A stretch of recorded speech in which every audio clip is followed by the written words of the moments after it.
everyone, welcome back to Measuremix. Thank you so much for stopping by today.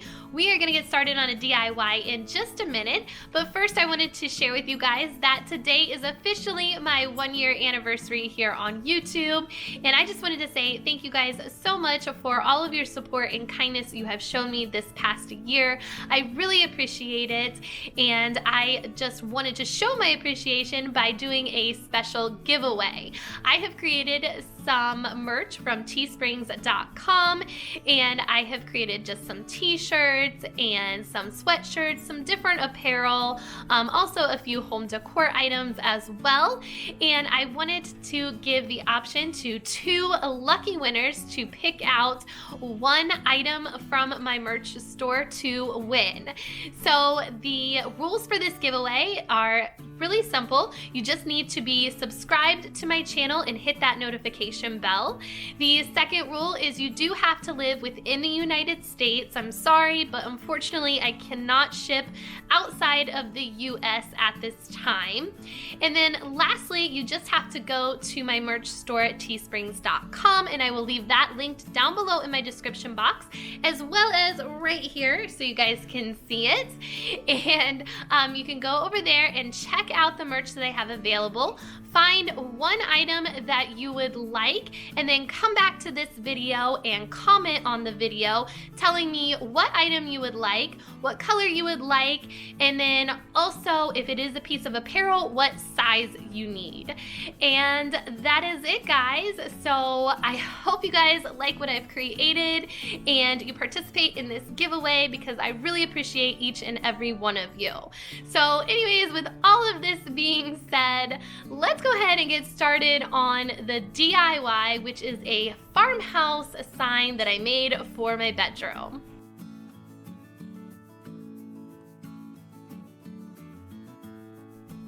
Alright, so for this sign, I'm going to use one of these pre-cut pieces of plywood from Home Depot. It measures 4 feet by 2 feet.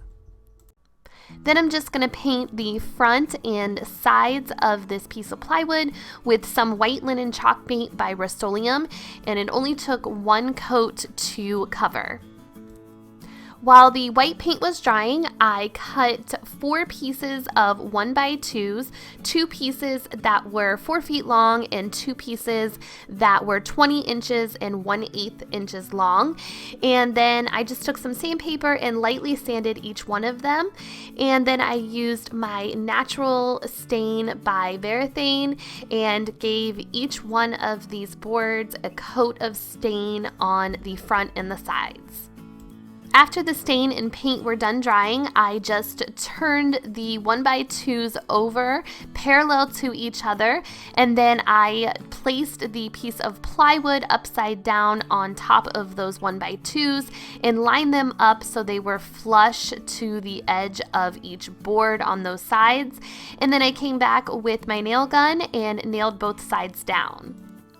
After the 2 longer pieces were nailed down, I took the 2 shorter pieces and placed those on the other sides of the boards in between the other 2 pieces and nailed those down as well. And this created the frame for my sign. So now I needed some words for my sign. So I went onto Pinterest and found a cute little saying that said, "We should probably cuddle." So I left that open on my phone to reference while I was writing the saying on my board. I did this freehand. Typically, I don't do anything like this freehand. I normally go onto my computer and find a saying and then type it out in Word in the font that I like, and then print that out on computer paper and then come back to the project I'm working on and do like a transfer, and then come back and fill it in with some paint. But I decided to do it this way because I watched a tutorial that was made by Erin Williams, and if you guys don't know who she is awesome and she has great hand lettering skills. So she gave me the confidence to try this out. So I was actually watching her video on the TV, and then I had my phone up on Pinterest referencing the the lettering I wanted to do while I was doing this project. So you guys should definitely check out her channel and definitely check out that video if you're working on some hand lettering. I'll link her channel down below so you can do that. I did the print pretty easily. That didn't take me too long, and then I came back and did the cursive, which did take me a couple tries just because I'm not that great at cursive writing, but that's okay. That's why I used a pencil for this, so I could come back and erase it if I made a mistake. Now, after everything was written out in pencil, I just came back with my Sharpie paint pen and traced the lettering with that.